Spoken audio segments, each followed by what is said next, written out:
Hey everyone, and welcome to another exciting episode of Secrets to Real Estate Investing.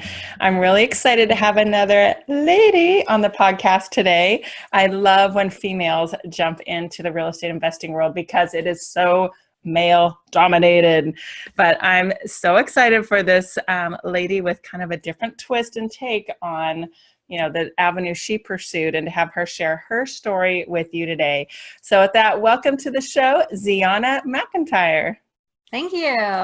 Thank you so much for taking time out of your day, out of your money-making activities you could be doing, to share some of your wisdom and knowledge with our listeners. Well, why don't you give our listeners a little background on you and your story? Yeah, so I have an Airbnb business, and I started just out of a regular apartment that I was renting, and I just had a spare bedroom, and I started with that, and I started back in 2012, so kind of the Wild West of Airbnb back in the day.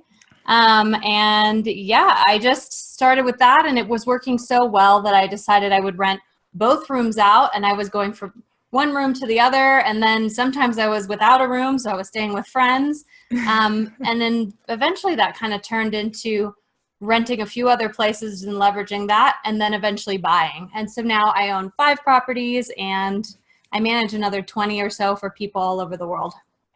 Wow. So what was the first spark of interest that even made you think of doing it at the beginning? Yeah, so I had a friend who got laid off, and he was living in New York City, where kind of everything you hear about at first, And so that was like the end of 2011. And he said, I've been hearing about this Airbnb thing. I just want to go travel, like clear my head, but I can't afford my apartment. So I'm going to just try renting it out and then see how that goes. And so he started doing it, and he was like, my goodness, you have to do this. It's so much money. It's great. And so after a year, he made $50,000 on one apartment. And I was like, whoa, okay. At the time I was just a student, and I was making like minimum wage and, working in a retail shop, thinking like, there's got to be more than this, So that was real money, and it really made me go like, okay, I got to change my plan. And you were living in Boulder, Colorado when you started, and you're still there now, right? Yep. Oh, okay, great. That's great to give the context of where you are.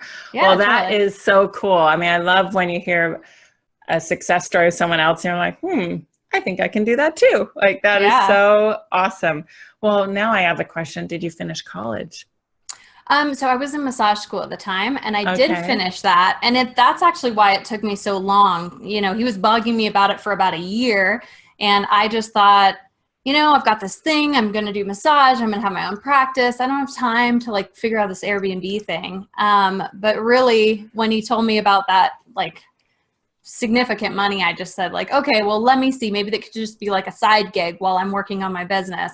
And it ended up becoming my main gig. So you never know where life's going to go. You don't do any massage now? Not anymore. I closed my practice at the end of November last year. And I did it for, 3 years. But it made it so that I had to be in one place and have an office. And I like to travel too much for that. So, Cool.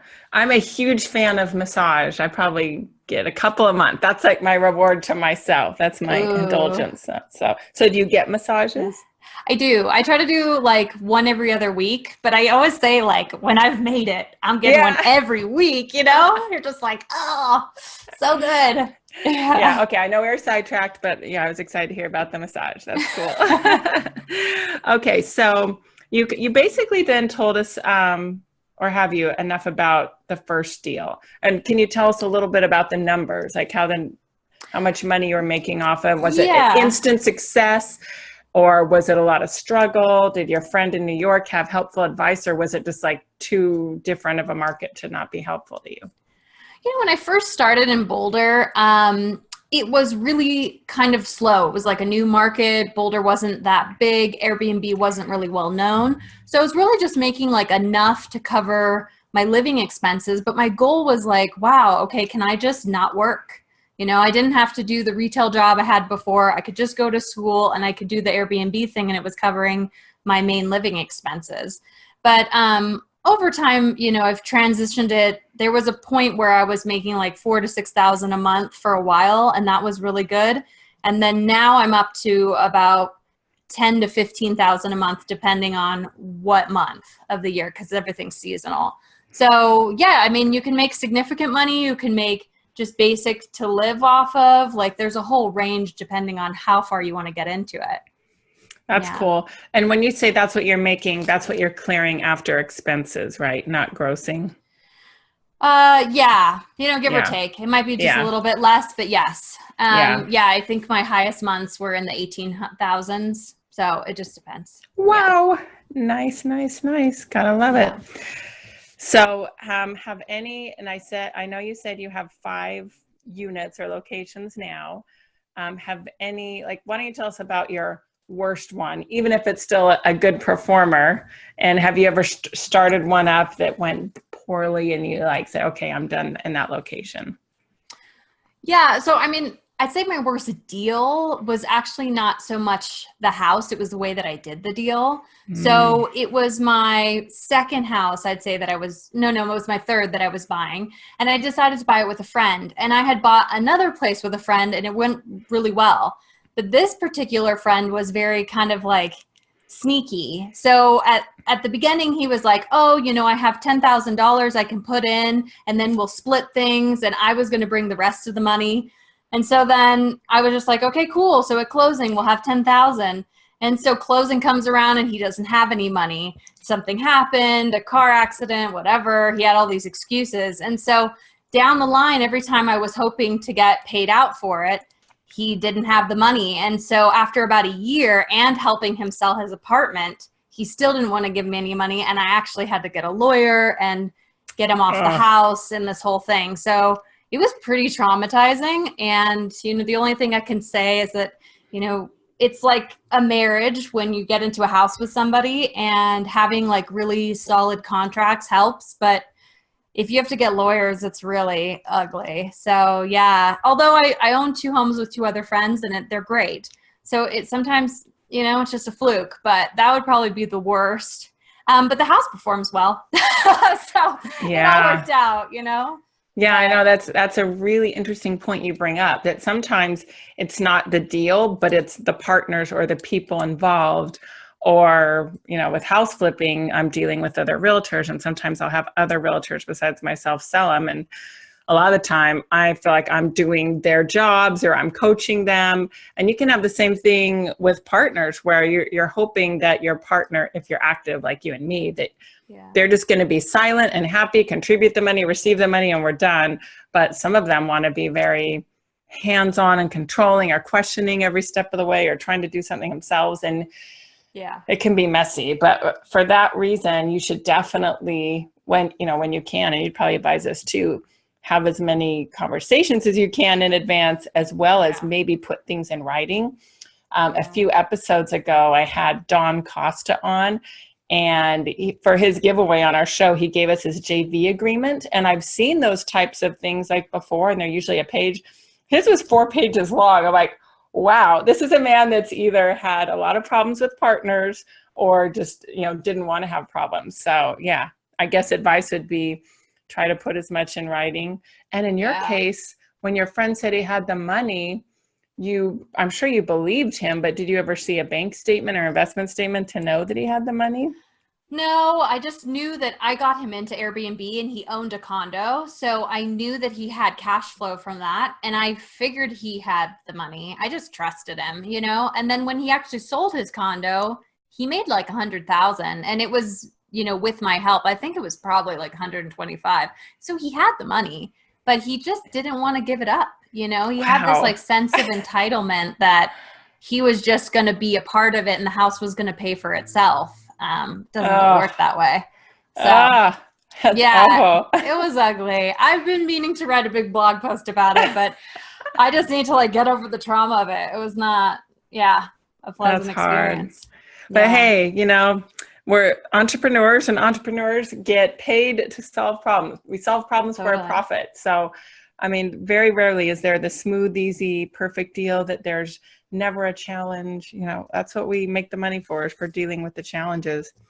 Yeah. So for somebody new that's like considering venturing into doing Airbnb, what are the things they should look for, and what advice do you have for them? Well, I mean, if you're just wanting to try it out, it's always good to just use what you have, you know? So I don't think that you necessarily need to go out and buy a property if you don't have one. You know, we all live somewhere. So what about just renting out a basement or a spare room or something that even your own room when you go away for the weekend and getting a taste for what it's like, seeing if you even like it? Because the difference with Airbnb from traditional real estate is that it's really more like hospitality. And so you have to have this kind of different service-minded thing rather than thinking about, oh, cool, I'm just going to get checks in the mail and I don't have to do anything about it. It's a little different than that. It's not as turnkey, but the money can be twice as much or more than market rate. So it gives you a lot of flexibility. I know a lot of people that live off of just one apartment and they travel the world and everything. And so, you know, you don't need to own, 14 doors to support yourself. So there are pluses and minuses to it, but I think anyone could get started like tomorrow. You just create an ad and go. So that's so cool. Yeah, our modern world of the internet. That's so cool. I never would have thought of that even 20 years ago, which you were probably a baby then. But anyway, yeah, I would have foreseen that could happen. So can you share with us, I mean, you shared one challenge. What are some of the other challenges that you have faced, either with guests or with code enforcement or anything like that? One challenge is reviews. I think when you're a long-term renter or landlord, you don't really have this kind of feedback loop where people are telling you how they feel about your property and the way you've decorated it and how you take care of it. And so getting a lot of feedback, yeah, it makes you better, but it also can be like kind of hard. Just some people are really critical or mean. And so I've gotten a lot of great reviews over the years, and it's nice to just sit there and read them when you're feeling blue. But those few that make you really sad, that is challenging. So I try to take it with a grain of salt, but it's definitely a little rough. Some other challenges is that the game of Airbnb is changing a lot. There is a lot of regulation going in, and so markets change. Boulder used to just be a free-for-all, and it was fantastic. And then they put in some regulations, and now you can only really have one place. You have to be the one that you own and live in. So, there's a little flexibility with that, but it's not huge. So that's kind of why I've gotten into managing properties for other people. St. Louis doesn't currently have that, so I have 4 properties there, and I'm fine with that. But you always kind of have to wonder about regulations and how they can change. So definitely that's part of the challenge of this market and how it's changing. But I think part of being an entrepreneur is being flexible. Yep, so, you've got to be flexible or your business can die if you're not being willing to be flexible and adaptable, because things change. Yeah, for sure. So have you ever had any challenging guests? Not hugely. I mean, people always want to hear about like the horror story, but it's been about 6 years and I've had some small little things. Like I had somebody break a sink once, but he paid for it. I had a dog chew up a carpet, but they paid for it. So, it's not really a big deal. Most of the time people mean really well. They leave a security deposit, you're covered. So I haven't had any like huge losses or anything like that. So that is another benefit of using Airbnb is I get paid up front, so I don't have to chase people for money. And then I don't have to evict anybody. Those are hugely expensive things that come up from being, just a regular landlord. So I have definitely like preferences to using Airbnb. Now, do you screen your people in advance? Because I remember I've used it probably 5 different times. And when I was booking a trip over to Hawaii a year ago, I remember they would ask me the question, what is the purpose of your trip? I'm like, well, why does anyone go to Hawaii? Like, it's beautiful. But then I put in there, oh, we're picking my daughter up from college and wanting to see the sights.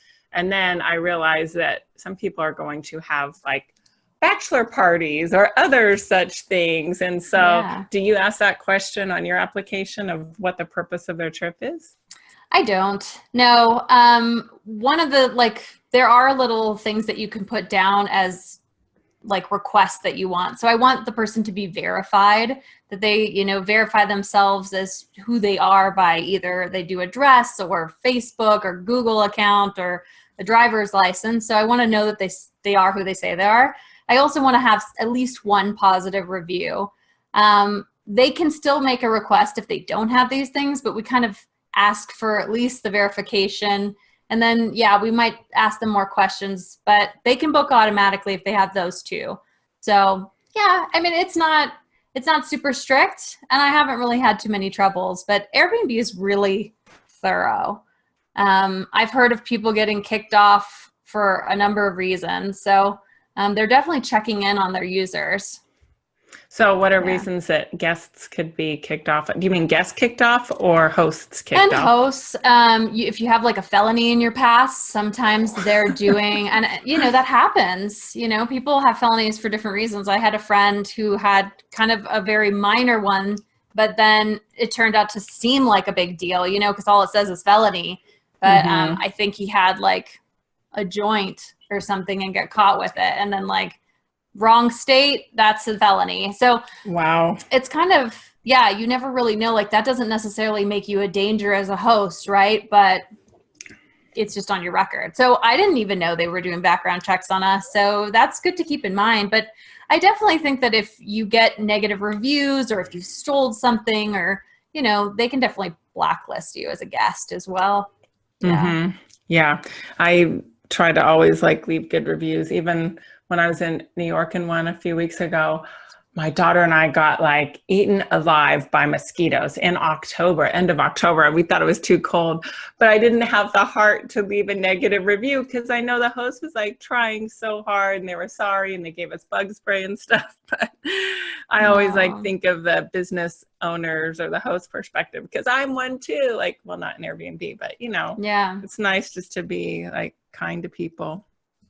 Well, and there's so many things outside of your control, like noise, mosquitoes, weather. It's like people will leave bad reviews and then you're like, I can't control if there's sun or not, how is that on my review? Yeah. Come on, push the sun button. Come on, Zeona. Yeah. Sure. Well, but I mean, there's things you can do to help with that. And then it shows your thoughtfulness, like earplugs. And because they had earplugs at this Airbnb place I went to, and as well as, they brought up mosquito spray to us even at 10:30 at night when they figured out what was going on. I thought that was like super nice and thoughtful. Yeah. So yeah, when they're trying, like I didn't have the heart to say anything bad. Yeah. So what are like some of the careful things or the pitfalls that people should avoid? Obviously, I think reviews are huge. Like you live and die by reviews, right? Yeah. So you definitely want to leave reviews. That's helpful because if you leave a review, then someone's more likely to review you back. So that is a good thing to do. Pitfalls, I think a lot of times people don't think about photos as much as they should. And I mean, that's the same if you're a real estate agent. You want to make sure that you're really selling and presenting, putting the best foot forward. And so I definitely think that makes or breaks it. So it's worth it for the upfront investment of having a professional photographer. Yeah. Also, I mean, I think if you have the ability to do some funky decor, I think people like that, colorful and artsy and different stuff. I see a lot of places that are pretty empty. But people are going based on photos, right? So they want to stay somewhere fun and different and interesting.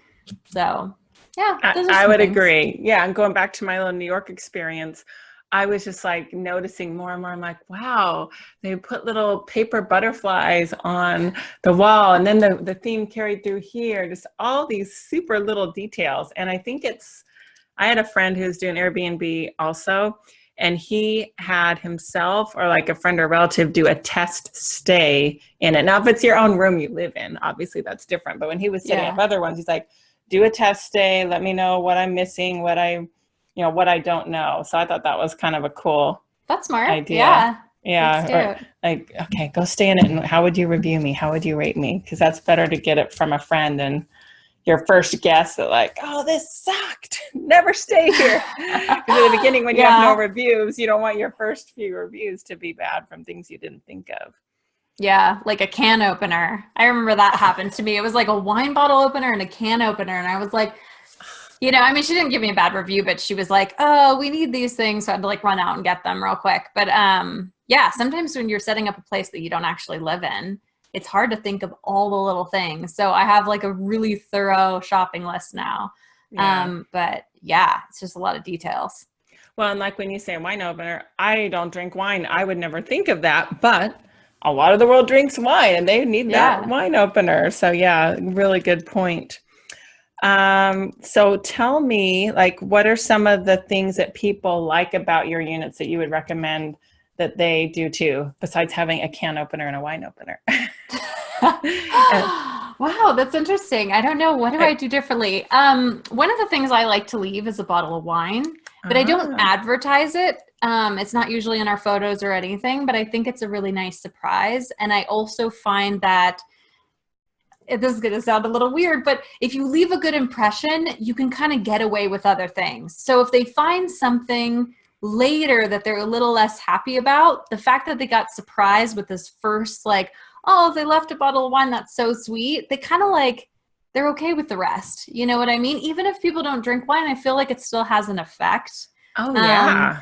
yeah, and there's a great little place here in Boulder that's like a small specialty wine shop, and they do wines of the month, and so you can get a case and have a good deal. So it's really not a huge expense. I know they're tried and like really good wines, so that ends up being a really good thing for us. I've found. So you know, again, you're thinking hospitality. Like if you don't live in the place, you can't necessarily leave food because it rots. You can't leave fresh flowers because they rot. So it's like, okay, what can I do that's not perishable? And you know, if you have red wine, it can just be left out. So I think that works out for us pretty well. That is Yeah. really clever. I love that. And I keep going back to, my recent stay in New York. I loved that they had little packets of instant oatmeal and little Mm, cereal bars. And I think that's all they smart. had, cereal bars and instant oatmeal. They probably had coffee stuff too. But that was so awesome that we could grab that in the morning and run out the door, and we didn't have to go, stand in line at Starbucks or whatever. And come on, a little envelope of instant oatmeal and the cereal bars, which they were both Walmart brand. Nothing, I mean, it was, it was Yeah. dirt You're cheap. like, It probably well, cost them yeah, 10 or 20 cents. But to me, it was like so awesome to have that as a convenience that they're giving, breakfast. That was fine for me. I was happy to have oatmeal and cereal bars. So yeah, I super think you have smart. a great point about surprises. One of my friends, I was with her at a real estate conference, and she was like texting back and forth. She's like, oh, my Airbnb guest just arrived and they're trying to do I don't know what it was called, like a treasure hunt or something. And she's like, okay, she left them movie tickets, but it's like a little treasure hunt that they have to go find them in the house. And it was in Lake Arrowhead. And it was so cute. She's like, okay, Holly, what clue can I give her? It's in a clock, but she's not getting my clue. And I'm like, okay, tell her to look for something that has hands and a face, but no body or something like that. And then they found it, but like Oh, they were so excited to go have the little surprise movie tickets hidden behind the clock on the wall. Like, I wow. think Some that's, people are really clever. I know, like That's so cute. creative, but like, are you Yeah. going to stand out as an Airbnb host when you do that? I think so, because Yeah. yeah. So yeah, and if you're creative, That's pretty you fun. can be very creative in this business, right? Between your For sure. decor and treasure hunts and surprise gifts and all that Yeah. stuff. So all that will go a long way to getting you good reviews and making you more money, huh? Yeah, totally. One more question for you about pricing. How do you determine pricing? Do you just look on Airbnb itself, or do you have any other sites that you refer to figure out how to price what time of year and all of that? Yeah, so now I have my own pricing software that I use. So I use a company called Wheelhouse, and Hmm. they're really great. There are a bunch. There's like Everbooked and Beyond Pricing, but Wheelhouse I found to be the most accurate. Airbnb also has their own setting for smart pricing, but I find that it's too low and it doesn't really work. Hmm. So that's made it easier. But if you're not going to pay for a service, you can kind of just figure it out on your own. You know, you can look at Airbnb and then kind of note what events are going on in town. There are still ones that I change the pricing for. So like graduation is a huge one for us because we have a bunch of schools around here. And we have an Ironman event and, you know, different races that a lot of people come for. So if you know what's going on in town, you can definitely make a lot more money in those seasons. So yeah. Cool. Very cool. Well, you've just been like a wealth of information today. So, is there anything that I haven't asked you about that I should have asked you as we're just starting to come to the end of our show? Other good advice that you have? I just think people should get out there and try it. I feel like Airbnb gives you a lot of opportunity to create a lot of freedom and flexibility in your life. And I've just heard so many great stories from people. I just really think that even if you have just an inkling to try it, you definitely should. So, yeah, I would just kind of get people going on it. Yeah. Cool. Now, where do people find out more about you and your blog with some of your stories on it? Yeah, so I have a blog at zeonamcintyre.com. It's just my first and last name. And then there are a ton of other podcasts I've been on. Some are more about all the travel that I've done. Some are more real estate specific. Some are more early retirement specific because I've kind of in all these realms. So yeah, check it out. Okay, and spell your name for everyone. Zeona. McIntyre is McIntyre.com. ZeonaMcIntyre.com. Cool. Yeah. All right. And listeners, if you want to grab the show notes, because she gave us some great references like Wheelhouse. And if you don't remember her website, you can go download those at hardhatholly.com/87, because we're show number 87. Additionally, if you want to grab it through texting, just take your phone right now and you're going to text to the number 38470. That's 38470. You're just going to text hard hat, and I will send you links to these notes and our past show notes and downloads too. So text hard hat to 38470. So at that, thank you so much, Zeona, for your time. Thanks for having me. You've just been super helpful, and hopefully we've inspired some listeners to go give Airbnb a shot. Doesn't even require lots of capital. Use what you have. I love that. Yeah. Well, thanks for your time, and listeners, get out there and take some action. Hey there, thanks for watching the video. Make sure you like it and click subscribe to get notified of more videos. And you can go to hardhatholly.com for a free download on secrets to finding great deals.